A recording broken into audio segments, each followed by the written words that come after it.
এবার এজেন্সি তৎপরতায় জালে ময়না তৃণমূল নেতা চন্দন মণ্ডল। গত বিধানসভা নির্বাচনে ময়নায় বিজেপির জয়ের কারিগর ছিলেন ইনি। 13 ফেব্রুয়ারি তৃণমূল কংগ্রেসে যোগ দিয়েছেন চন্দন। 2023 সালে বিজেপি নেতা বিজয় কৃষ্ণ ভূঁইয়া খুনে এই চন্দনকেই নোটিশ দিয়েছে এনআইএ।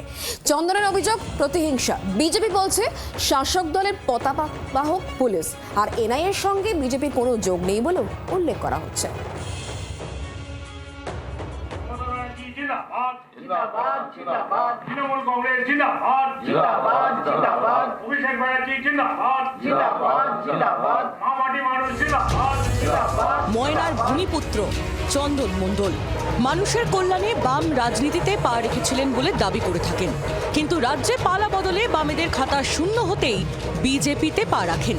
2021 সালে ময়নায় বিজেপির জয়ের কারিগর বলা হয় চন্দনকে, কিন্তু তার বদলে অশোক দিন্দাকে ময়নার প্রার্থী করে বিজেপি তাঁকে বঞ্চিত করেছে বলে অভিযোগ চন্দনের। জনপ্রতিনিধি হিসেবে ময়নার উন্নয়নের লক্ষ্যে 13 ফেব্রুয়ারি তৃণমূলে যোগ দেন তিনি।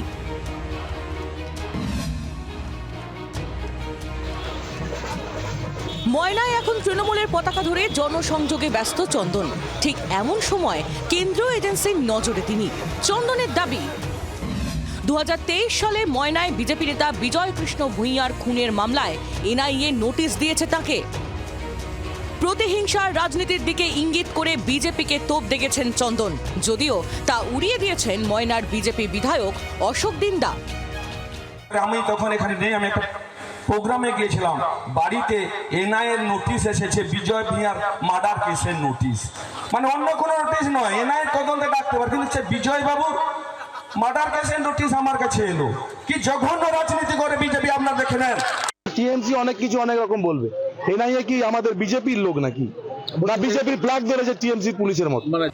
বিধানসভা নির্বাচনে কি চন্দন মণ্ডলকে প্রার্থী করবে তৃণমূল, তা নিয়ে জল্পনা বাড়ছে, যদিও এখন থেকেই চন্দনকে গো হারানের হুঁশিয়ারি দিয়েছেন দিন্দা।